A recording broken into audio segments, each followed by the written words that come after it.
Tonight, relief from the skies and the sea, but a major business burns as the South Coast suffers. $2 billion to rebuild as the PM shifts a major economic pledge to help ruined communities. A family favourite heritage lodge gone, history burns in the Snowies. Nearby, a first look inside the towns destroyed, some of the more than 500 homes lost over the weekend. Amazing generosity reaches new levels. Shane Warne auctions his precious baggy green, and big stars offer bushfire tributes at the Golden Globes, where Hollywood copped a serve for hypocrisy. Funny for those watching, but awkward moments in the VIP audience. And clean sweep of the Kiwis as Australia completes an unbeaten summer of Test cricket. Live from our Sydney headquarters, this is 7 News with Michael Usher. Good evening. As we go to where police have confirmed an 8th person has died in bushfires hitting the state's south coast. Relief, however, arrived on two fronts to our hardest hit communities today, some useful rain and HMAS Adelaide. Tonight, the Navy is providing medical help and evacuations in the biggest homeland response by Defence since Cyclone Tracy.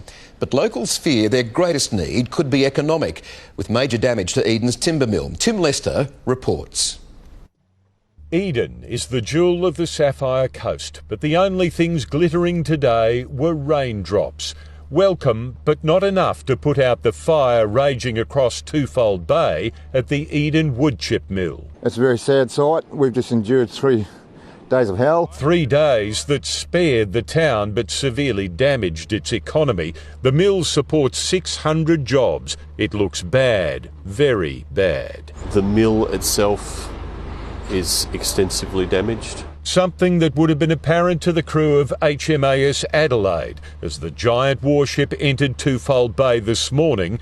It's carrying 400 personnel, food, water and medical expertise, plus bedding for hundreds of evacuees if needed. Everyone here is champing at the bit to do their bit ashore as well as on the ship. Already helicopters have been up scouting the coast for anyone stranded by the fires. Using aircraft and small boats to work around the south of Twofold Bay. But the visibility is appalling. Here the view from Adelaide's bridge, bad enough from the water, this from an Air Force transport plane flying blind.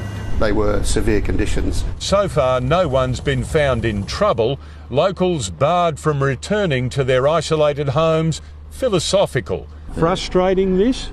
It is a little bit, yeah, but it's acceptable. They're more worried about that woodchip mill. I don't know whether they'll ever rebuild it or what will happen there, but we just got to wait and see. The region's other great earner is tourism. Of course, the fires forced the tourists to flee. Now they're dumping this along the coastline, a kind of bushfire sludge. Adelaide's commanders were quickly ashore, asking local police how they could help.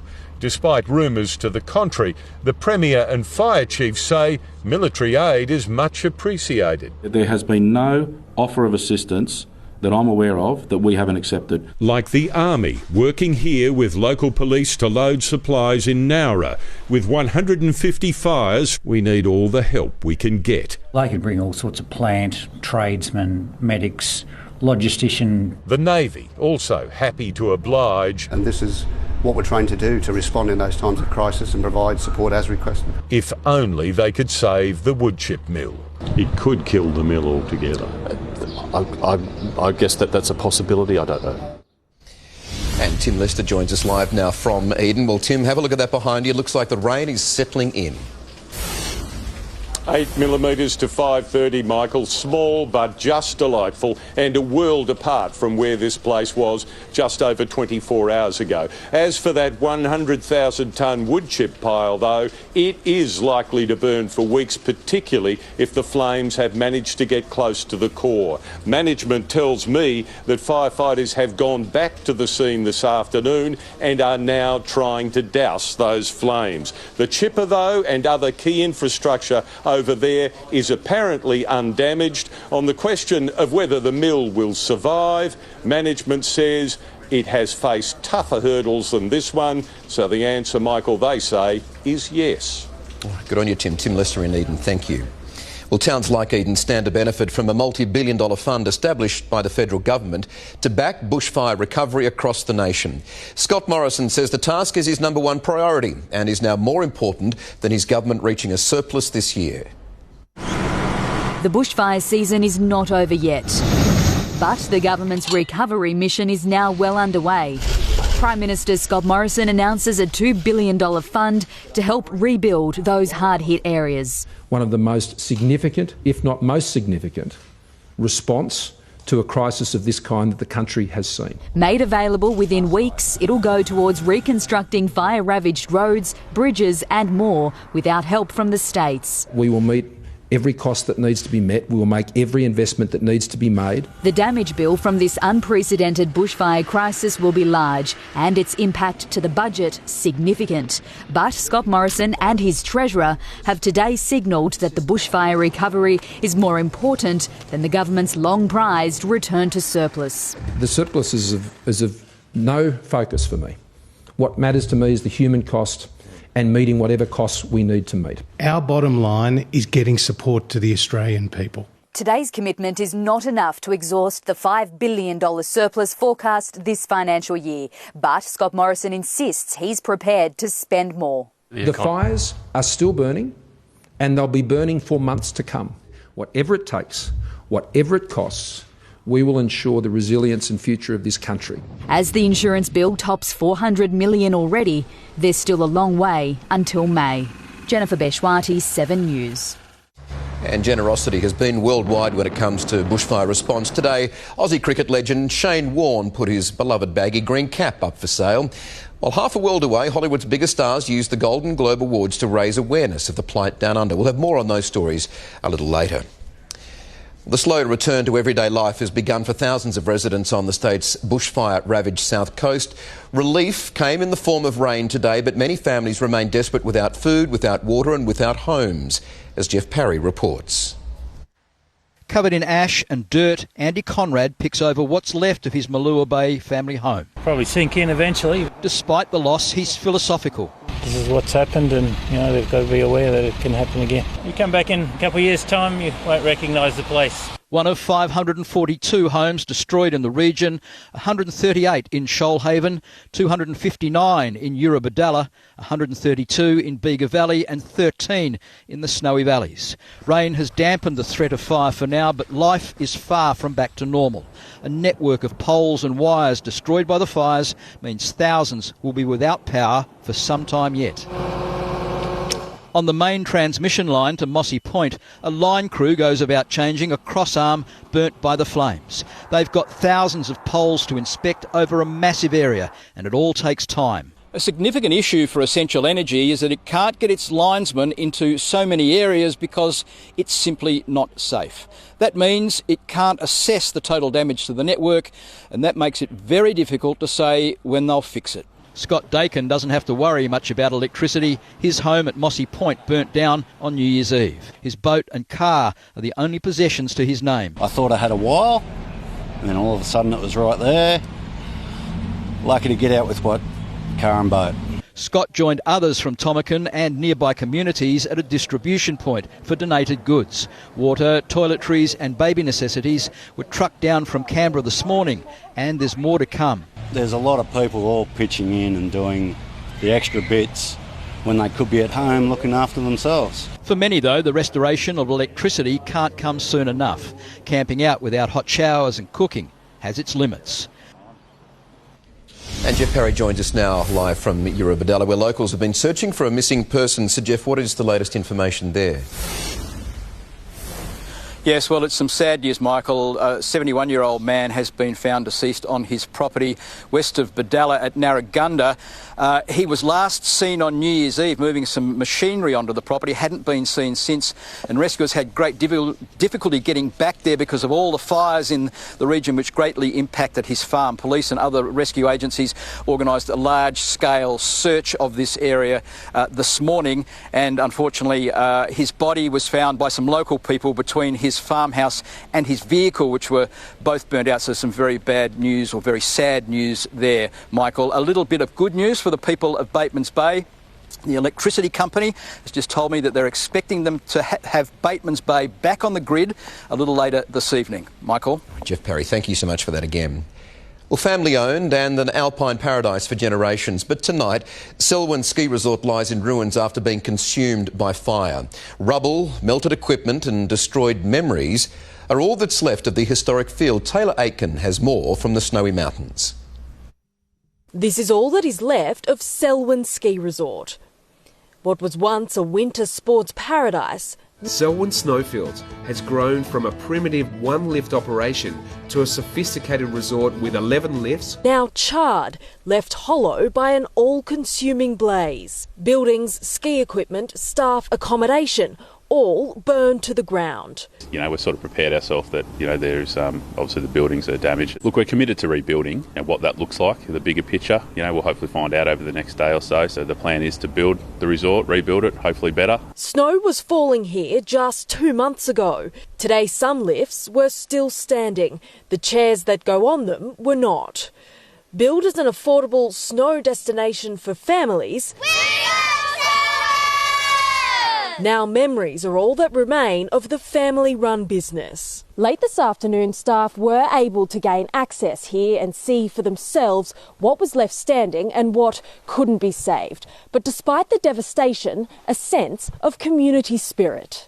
The resort inundated with offers to help them get back into operation. Offers from simply coming up to help clear debris to, we'll lend you equipment for the next season if you need it. It's been fantastic. Operators say they will use this opportunity to transform Selwyn Ski Resort, but it won't be an easy task. With roads in and out damaged and buildings left in ruin, it's not going to be easy, but staff say they are determined to reopen. Taylor Aitken reporting there from the Snowies. And the loss of the ski resort will have an economic impact on nearby townships, also facing the mammoth task of rebuilding after the firestorm. Assessors are combing their way through the rubble with many livelihoods and livestock gone. Police move from house to house, documenting disaster on the way into Talbingo. It's a tiny town locals feared would be wiped off the map Saturday as flames closed in. Those who stayed behind sheltered in the country club. This one was out of the world. It just come tearing over that mountain there, and I thought, mate, you're a freaking idiot for staying in town. RFS crews called in to try to save the Snowy hydro station. Thankfully, they did. The owner of this place on the outskirts of Talbingo was told in advance fire crews wouldn't be able to protect it. All their focus was on the main township across the dam, which almost escaped unscathed, thanks to a wind change and a bit of luck. The owner can't bring himself to return just yet. They're afraid to come out and see what's happened. We're taking some photos for them and see what we can do for them. Incredibly, only one holiday home on the main street was destroyed. Most had prepared for the firestorm, but not all. No effort at all made to protect their asset. The RFS captain in disbelief. The end result wasn't worse. It was like we were inside a horseshoe. The flames, the fire was both sides. Dodged a bullet. Sadly, though, that is what some injured animals may need. Heartbreaking scenes where normally the scenery is spectacular. In neighbouring Batlow, feared to be the indefensible town as the firestorm bared down, there was widespread loss. Homes in ruins, also the local hospital. If I was born in Batlow, that old hospital was just burnt down. And petrol station, but some properties were saved. The servo blew big time, as you can see, completely levelled this house here, and I was very fortunate that the fire has stopped it getting any closer to my place. On Mayday Road, another red alert. It was close, but somebody's looking after me. Also still standing, the local pub, which this year turns 100. Luckily it's survived to see its birthday. Luck, but overwhelmingly loss. A life, David Harrison's, and many more livelihoods. In Talbingo, Alex Hart, 7 News. Wingello residents today picked through the remains of their homes less than 24 hours after bushfires reduced them to rubble and ash. One resident learned her heritage-listed home had burned to the ground through a photo on social media, but she's just grateful she's alive.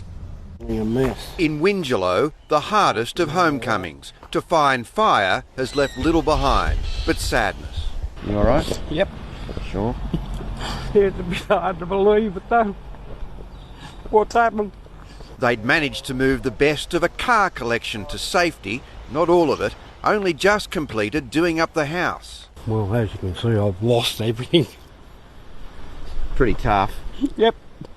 Next door, mother of three, Hannah Morris, still has her home, but it was surrounded by fire, melting the water tanks, the back shed, a caravan and vehicles incinerated. She fled town as fire approached, locked the shed. There were a few screws loose on the shed, so we locked it all up. Former local councillor May King has lost over a century of history. This is her heritage home as it was. This is what she found today. I'm still processing it. I'm still in disbelief, really. I still, my mind can go through each room and I know everything that was in each room. 10 homes are believed destroyed in the area. Homes lost too in Bundanoon and Kangaroo Valley. Fire crews say they've saved many more, but were lucky. In terms of fire activity, I've been doing this for 19 years and I've never seen anything like it. A home that's been in the same family for generations. It survived the devastating 1965 fires, then another blaze more than a decade later, but this time there was no escape. At an evacuation centre in Mittagong, residents in affected villages were told this morning they could return with what they'd carried out. Yeah, stressed out. Well, they didn't really like being in there with all the other dogs and cats and whatever. A bit like a zoo in there. It was. Some arriving back to good news, others bad. Australia's got a broken heart. In Wingelow, Chris Marr, 7 News. Many towns devastated by the ongoing fires are set to be hurt even further, with major blows to local tourism. Our Network Finance editor Gemma Acton joins me now to have a talk about this. Gemma, good evening. What has been the impact on tourism? Well, Michael, the immediate hit is substantial, already believed to be in the hundreds of millions of dollars as holiday makers abandon their travel plans during the school holidays. Last month alone, Sydney's accommodation bookings dropped by a tenth. Our bushfires have dominated headlines around the world for weeks now. Images of stranded tourists, dying wildlife and smoke-filled cities continue to trigger cancellations from both local and international tourists. The Australian Tourism Industry Council says a 10% drop in overall tourism would knock around $10 billion off annual activity. Now, while of course directly impacted areas will be hit and suffer the most, the industry also warns that Australia's overall appeal will dip in the near term as many tourists are unable to distinguish between areas that have been affected and areas that haven't been. Michael. All right, Gemma Acton, thank you for that tonight. Time now for a check on our weather. And Brownie, good evening to you. Milder weather, it's a good thing. It's helping the firefighting effort. Oh, indeed it is, Michael. And good evening to you. In fact, we've also got some light to moderate rain also falling across the southern fire zones. On radar now, we're tracking a mixture of scattered showers and thunderstorms since the wee hours of this morning. Storms entered the Sydney region around mid-afternoon. Most reported falls have been less than 5 millimetres. Storms, well, they dropped a little bit more. In fact, Terry Hills reported 10 millimetres of rain from a passing thunderstorm. Now, dangerous fire weather is forecast to return to our state Friday. Ahead of a cold front that's crossing the southern states, you'll notice temperatures nudging near 40 degrees in our west. The front will also release a vigorous southerly buster across the south coast during Friday evening. We can now track that southerly surge reaching our neck of the woods during the early hours of Saturday morning, and it also brings some rain to the southeast corner. But in the longer term, looks like we'll have to wait until April. Can you believe it? Until we see any sort of decent soaking rain over large parts of our state. And of course, I'll have the detailed 7-day forecast, top of the hour. Michael? Thank you, David. A key asset in fighting the bushfires isn't being used to its full potential. After the break, the red tape stopping this plane getting fireys to where they need to be. The expensive wrong turn, how this supercar ended up on the footpath. Iran's parliament united against the states, the threats that have the region on edge. Who won, who lost, and the star's Ricky Gervais targeted at the Golden Globes. And how David Warner made this boy's day at the SCG. Oh, he made sure.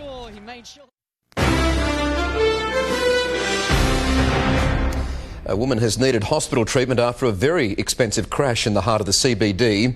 A Ferrari supercar crashed into a top-end jewellery store near David Jones on Market Street. A female pedestrian in her 60s suffered minor injuries. The Ferrari 599 is estimated to be worth up to $300,000. It sustained significant damage to its front end. The driver has been charged with a number of offences. The Aviation Safety Authority has promised to fast-track a request to allow dozens of firefighters to be shuttled around on our biggest water bomber. It comes after the Emergency Services Minister asked the Prime Minister to tear through red tape hindering firefighting efforts. Again and again, the big 737 water bomber has swooped onto bushfires around the country. But 6 months after arriving in Australia, it still can't carry out its other mission, jetting up to 70 firefighters to fire grounds across the state. That's why the RFS has invested in this 737 and had it specifically decked out. But we continue to work with the federal authorities around that classification. While New South Wales continues to burn through a relentless fire season. Today, the Emergency Services Minister called the Prime Minister. To have the state emergency services given the same sort of exemptions that the military gets. And this afternoon, a breakthrough. A Civil Aviation Safety Authority spokesman told 7 News if an application is made for the 737 to carry passengers, we will process this with the utmost urgency. More aerial help will arrive tonight, the first of 3 New Zealand Air Force choppers to help relief efforts, carried in an Australian C-17. While another arrival saw 20 American firefighting specialists touch down, and there are more on the way. By Wednesday, there will be 100 in total. Welcome Australia. We appreciate you coming across the New Zealand. Australia has come to our aid many times, and now we are happy that our folks have stepped up. Our tired firefighters will be happy too. Sean Berry, 7 News. American military sites will be targeted. That's the warning from Iran as it seeks revenge for the death of its top military commander. The US is defending the strike and threatening to retaliate further, fueling fears of another global conflict. A country grieving and enraged. Mourners flood Iran's largest mosque to honour a national hero. As Iran's parliament chants death to America, putting the United States on notice. The only thing that can end this period of war is for the Americans to receive a blow that is equal to the blow they've inflicted. Iran confirms it will retaliate with force against the US drone strike that claimed its top commander. The response for sure will be military and against military sites. Donald Trump tweeting if Iran returns fire, the US will quickly and fully strike back, warning 52 Iranian sites could be targeted. He's a veritable gangster and a gambler rather than a politician. He has no mental stability. This is all in the context of a larger American strategy to create peace and stability in the Middle East. America's promise of peace overshadowed by fears Iran will move to create a nuclear weapon, announcing it's shedding its commitments to the Iran nuclear deal signed in 2015. While Iraq's parliament is pushing to expel all American troops as more than 3,000 extra soldiers head to the region. We are confident that the Iraqi people want the United States to continue to be there. But less confident over what happens next. In the United States, Olivia Leeming, 7 News. The Aussie cricket team has completed its most dominant test summer in more than a decade. 5 wins from as many matches. And Mel McLaughlin joins me now from the SCG. Mel, good evening to you. We shouldn't gloat, but the Black Caps, they're finally out of their misery. Yeah, we need to be a little bit modest, but you're right. Hello to you, Michael. It has been a nightmare series for the New Zealanders, and their mission to restore some pride has ended in more humiliation, in fairness. Coming up, all the highlights from the Aussies' 279-run victory, including a 10-wicket haul for Nathan Lyon on the way to a 3-0 series whitewash.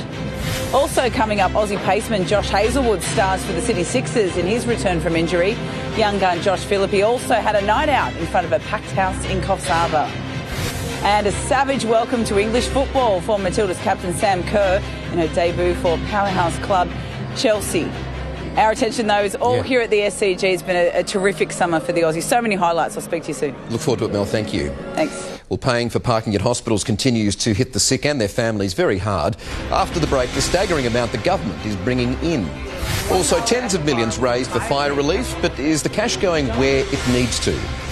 Why these trucks are stuck and the produce that's on board is rotting. That's later. Move over Tom Cruise, the machine that mixes cocktails. On show and coming here.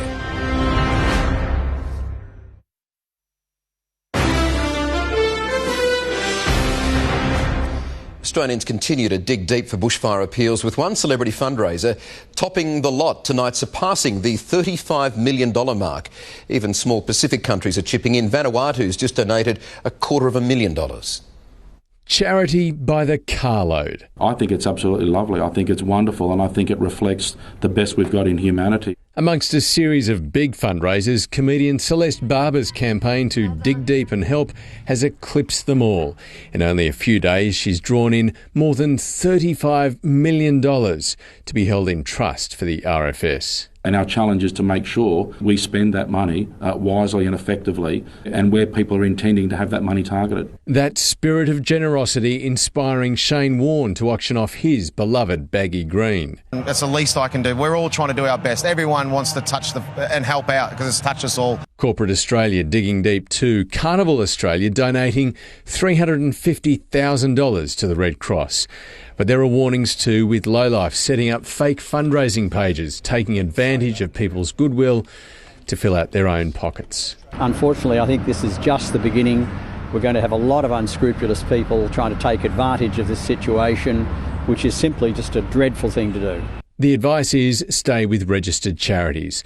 The big appeals are being run by the Red Cross and Salvos, where you can donate safely online. For wildlife, the RSPCA, WIRES and World Wildlife Fund are all running campaigns as well. There are still charities accepting food and other items. Foodbank is one of them, and right now this truck is being loaded up to head to one of the worst affected fire areas. It should be in Narooma by 8 o'clock tonight. It goes on a truck in the afternoon and will go to places like Bermagui, Bateman's Bay and Narooma, or north where people are still in recovery mode. Foodbank is inviting all contributions to be dropped off at their Glendenning warehouse this week. Evan Batten, 7 News. Hospital car parks are raking in almost $1 million a week for the state government. Labor's calling it a tax on the sick and believes concessions for long-term patients and their carers should extend to visitors. Parking at St George Hospital for more than 2.5 hours will cost Kevin Grant at least $31. I'm a pensioner. I don't know. His wife has cancer. How often are you here? Every day. State government revenue from hospital car parks was $17 million in 2010. Now it's $49.9 million, 11% more than the previous financial year. It's wrong. Should be able to get something affordable. $1 million a week that this government is reaping in on the back of people who are either patients in a hospital or visiting and caring for those in hospital. There are concessions for patients needing ongoing treatment, but not for their visitors. It's $13.50 for 2 to 3 hours at Westmead. You've got all the other general costs of petrol and everything to get here, and then you've got to pay for parking. All up, concessions saved patients and their carers $17 million last financial year. But there are many who want them reviewed to include visitors and to ensure parking is always free for frontline healthcare workers. Not something the Health Minister is prepared to do. Every single cent that's raised by car parking fees goes straight back into looking after car parks and building new hospitals. Jessica Ridley, 7 News. Got some breaking news now. 2 people have been struck by lightning in Sydney's north tonight. Evan Batten's at the scene of one strike at DY. Evan, what happened there? Well, Michael, it was just on an hour or so ago. A 29-year-old man was just getting out of the water after a swim. He'd been for a bit of a surf and he was struck by lightning. A witness saw it happen and performed CPR until paramedics arrived, and they managed to revive him and take him by road ambulance to hospital. Michael, the second incident also happened about an hour ago in Galston, Arcadia, just near Galston. A 70-year-old woman heard lightning strike a tree in her front yard. She went out to investigate, and although they say lightning doesn't strike twice, it certainly did, and this time it hit her. Paramedics again were called and they had to revive her heart. She's also been taken to hospital, Michael, and both of them tonight, we're told, are in a critical condition. Evan Batten reporting, thank you. Australia's bushfire crisis and, by extension, climate change were front and centre at the Golden Globes in Hollywood today. But it wasn't quite important enough to cancel out Ricky Gervais's trademark humour. Dominating the red carpet and leaving the crowd seeing red. The best and brightest of Australia out in full force. A touch of green and gold among the A-list gowns, ready to entertain and be roasted. Let's have a laugh at your expense. Ricky Gervais returning to the stage with guns blazing. A movie where people survive by acting like they don't see a thing. Sort of like working for Harvey Weinstein. You did it. I didn't. You did it. Shut up. Just like Jeffrey Epstein. Shut up. I know he's your friend, but I don't care. Taking aim at Hollywood's finest. You know nothing about the real world. Most of you spent less time in school than Greta Thunberg. Fittingly, climate took centre stage. Make no mistake, the tragedy unfolding in Australia is climate change based. Jennifer Aniston accepting an award for Russell Crowe as he protected his home down under. And all the stuff you need for fighting fires. While the Golden Globes kick off the award season here in Hollywood, the hearts and minds of the Australian stars are firmly fixed on the bushfire crisis back home. There are a lot of Australians in the room tonight, and I know we're all very grateful for the call-outs. Sending thoughts to fire-ravaged communities. To the people affected by the bushfires in Australia. Stay strong. And calling for action. It's really nice that so many people have come up and sent their well wishes to Australia. But we have to do more than that. Please donate to Australia. In Hollywood, Amelia Brace, 7 News. The price of produce is about to become a lot more expensive. The bushfires are having an impact, but it's not just livestock and crop loss that's to blame. New car sales have hit the brakes. What's behind the slowdown? The hunt for the driver of this front-end loader with a lot of cash on board. Thunderstorms in northern Sydney today, warmer tomorrow. Detailed local weather soon.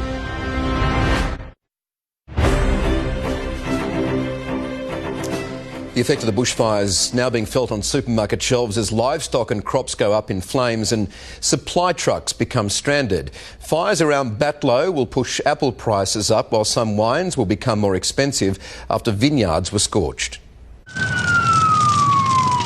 The bushfires and heat are devastating our food supplies, from dairy and meat to fruit and vegetables, sending prices you pay skywards. Carrots is a little bit of a short supply of good carrots. Like we're basically out of lettuce today, out of tomatoes. At the markets today, some produce damaged by raging bushfires, other lines in short supply. We average about 500 semi-trailers per night, and we're getting in about 400. There's logs across roads in major roadways. Other highways are cut by fire. Trucks like these stranded in WA. That's causing a spike in prices. Avocados last week $40 a tray, now $50, up 20%.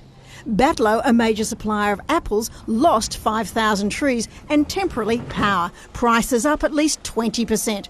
Tomatoes, the popular Roma variety, last week $24 a bag, today $35, up 30%. But there's a lot of other growers down there that have been affected really bad.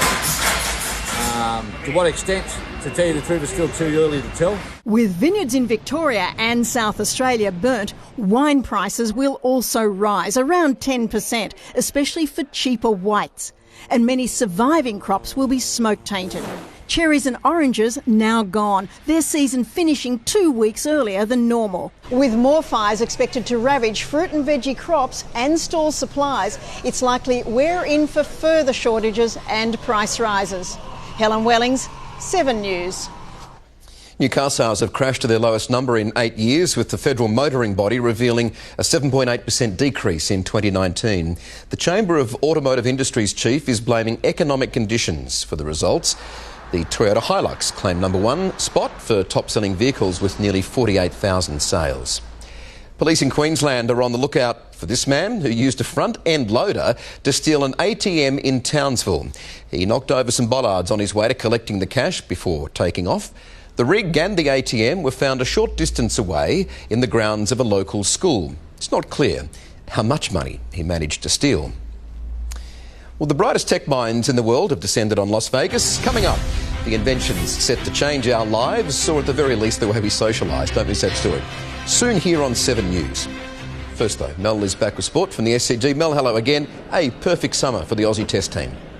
Hello again, Michael. Yes, they have dominated nearly every session of every test. First against Pakistan, then New Zealand, culminating in another big win here today. Coming up in sport, the Aussies ripped through the hapless Black Caps one last time to complete their 5th test win in a row. And the Premiers return to training with a notable absentee. We'll tell you where Latrell Mitchell is heading next.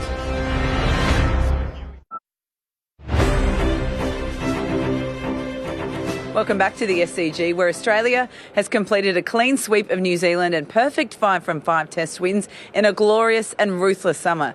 The depleted Black Caps were helpless against the Aussies today, finished off by David Warner's unbeaten century and Nathan Lyon's 10-wicket haul. With the Kiwis in a real chokehold, only friendly fire threatened Australia. There was a hint of a contest. Joe Burns went for 40. But this was the beginning of the end. Marnus Labuschagne dropped on 4 by Todd Astle. And you should be taking that. Absolutely snaveling it. David Warner strolled to his 24th Test century, 3rd of the summer. And his summer of redemption is complete.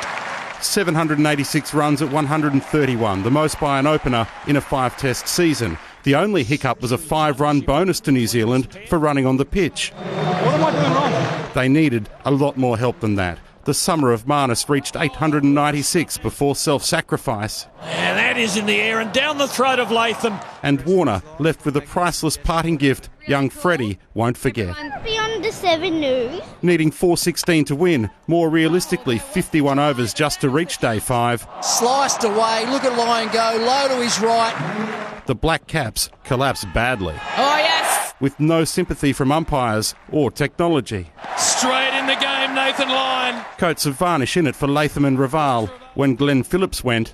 Yeah! There's a big shout. 4 for 22, with all reviews gone. Ross Taylor passed Stephen Fleming as New Zealand's greatest scorer with little fanfare or congratulations. Oh, right through him. 5 for 38 after another Cummins special. Then finally, resistance for 90 minutes before madness from Colin de Grandhomme. Straight to Burns, and he is gone. Look at throwing your head back. Like both teams were fighting for 4-day tests. Pattinson gets there. What about that? Unbelievable catch. It finished in a real hurry. Lyon ended it with his 10th wicket of the match. Catch! A clean sweep of New Zealand, and first time the Aussies won every home test in 13 summers. It's a credit to the bowling lineup, and Pat Cummins is the best in the world for a reason. Seen Starkey today, Nath Lyon, 10 wickets. Matt Carmichael, 7 News. So many positives. And what about the Big Bash? The meteoric rise of Sixers keeper batsman Josh Philippe continued in Coffs Harbour last night. Playing his first Big Bash game in nearly 4 years, Josh Hazlewood snared 1 for 18 from 4 overs against the Adelaide Strikers in his return from the torn hamstring he suffered against Pakistan. Coming from regional area myself, it's always great to get back to these places and see the kids. They don't get to see us play very often, so it's awesome they came down. Chasing 177, Philippe's unbeaten 83 from 52 balls clinched a 7-wicket win and equal top spot on the Big Bash table for the Sixers. In Perth, Darcy Short clubbed 103 not out in the Hobart Hurricanes' 8-run win over the Scorchers. Well, tonight it is the Sydney Thunder up against the Brisbane Heat. Our coverage from Sydney Olympic Park begins straight after 7 News. The contract circus that's dominated the NRL off-season is nearly over. Reigning 2-time premiers, the Roosters, returned to training this morning without Latrell Mitchell, who's been told to stay away and sort out his future. 7 News understands the Star Centre will sign a 1-year deal with South as early as this week in a move that will see Alex Johnston join the West Tigers. In Newcastle, the Knights can't stop raving about new coach Adam O'Brien. Super coach Ads, and we're really lucky to have him here. He's challenged us all mentally, and we've got to continue to work hard to change some habits, some losing habits that we fell into at the end of last year. The Knights haven't played finals since 2013. On to tennis now, and the confidence of world number 7 Alexander Zverev is at rock bottom, just over a week away from the Australian Open. The serving woes that haunted the German in his ATP Cup opener against Alex de Minaur returned last night against Stefanos Tsitsipas. Yeah, well, the problems persist for Alexander Zverev and Team Germany here. Zverev served 10 double faults in the straight sets defeat, but Germany was able to defeat Greece 2-1 in the tie. Sam Kerr's debut for English heavyweights Chelsea could easily have ended in disaster. After failing to capitalise on an early chance against Reading, the Matildas captain fell awkwardly in a horrible challenge. Grace Maloney could be in trouble here. She has taken out Sam Kerr right on the edge of the penalty area. How's the shoulder? Yeah, I mean, it is what it is. It's pretty sore, but don't need your shoulders to play football, I guess. Good perspective. Kerr set up the equaliser with a clever back heel as the Blues came from behind to win 3-1. Teammate Guru Rayton scored a spectacular volley. In A-League news, the bottom-place Newcastle Jets have sacked coach Ernie Merrick. Well, Aussie motorbiker Toby Price is off to a flyer in his quest for a third Dakar Rally crown.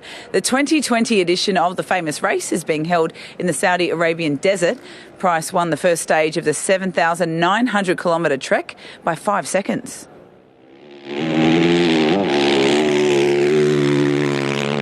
Another 11 days, but we're in good shape and we feel good on the bike and we're happy. The 32-year-old won last year's race with a broken wrist. Michael, so many positives. That is the pink test done and dusted. That's the test summer done and dusted. The Aussies have been spectacular. Marnus Labuschagne, a revelation, if you like, and lots of money donated for the McGrath Foundation, of course, the bushfire relief appeal. The Kiwis feeling a bit like Sam Kerr, tipped upside down and thrown around, I think, Mel. Got to feel sorry for them right now. The Aussies celebrating, though. So they should. All right, Mel, thank you. Thanks. Inventors have gathered in Las Vegas to reveal the next big things in tech. Safer scooters, a cocktail mixer and special reading lamps are all vying for attention. A flashy mix of new gadgets and tech toys that could be the next big thing. Unveiled is a sneak peek ahead of the Consumer Electronics Show in Las Vegas, an annual tech feast showing the latest in technology. People to select cocktails, try new cocktails. The French developers behind this new lamp claim it helps dyslexic people read. By modulating the light in a certain way, you can trick the brain and remove this mirror image and see the text clear again. Using motion sensors, these sliding doors can automatically open for our pets. The dog can let itself out any time.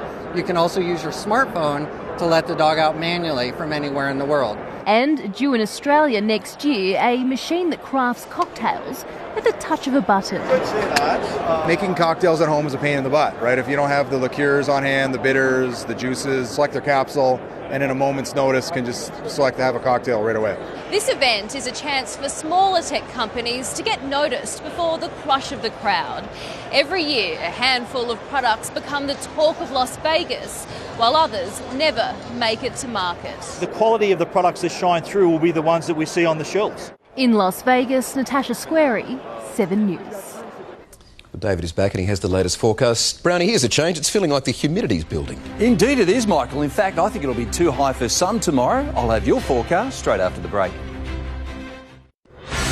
Tonight's 7 News headlines. Tragedy as the state's bushfire death toll continues to rise, while the Navy and rainfall has brought some welcome relief to the south coast.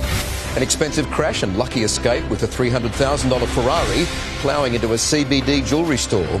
And Ricky Gervais has caused plenty of controversy again at the Golden Globe Awards. But now, here's David Brown with Sydney's weather. Thanks very much, Michael. Yes, it's raining at last in our city. We've had the odd thunderstorm too drift across northern parts of the metro area a short time ago. Tomorrow, a much warmer day and dangerous fire weather is expected to return during Friday. But today's temperature profile, there it is on your screen, close to average, a top of 25.1 degrees. That happened by mid-afternoon. As we look at suburban areas, you'll notice there's only a small variation in maximum across the Sydney Basin today. Those showers and storms have been sweeping in from the northwest. Terry Hills has picked up 13 millimetres of rain from this activity leading up to, well, just a short time ago. You'll notice there's virtually been little, if any, rain to the south. Now, thunderstorms continue to rumble through vast areas of eastern parts of our state this evening. welcome patchy rain is also drifting across the southern fire zones. Now, this lingering trough is expected to drive further scattered showers and some thunderstorm activity tomorrow, again through the eastern corridor. The reason why? Humidity is on the way up at last. Yes, we'll see lots of moisture streaming in from the Tasman Sea, fueling the convective showers and thunderstorms. Now, the latest model run paints the following rainfall totals. We're looking at totals unfolding for the next 7 days, potentially 15 to 25 millimetres from the southern coast all the way up towards the central tablelands. In our neck of the woods, potentially up to 10 millimetres.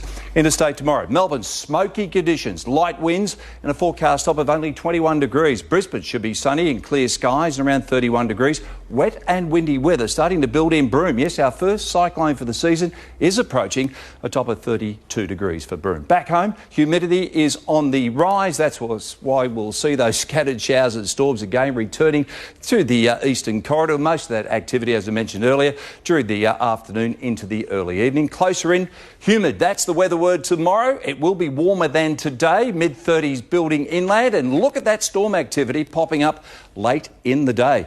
For the eastern seaboard, with the coastal area, most of it should be generally fine. Coastal waters, north to northeasterly winds running at around about 10 to 20 knots for most of the day. For the city, just a few clearing showers this evening. Warm and partly cloudy tomorrow. Humid.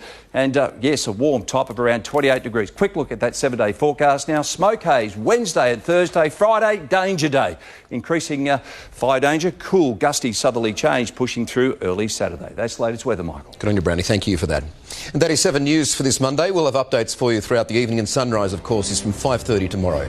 I'm Michael Usher. From all the team here, thank you so much for your company. Have a great night.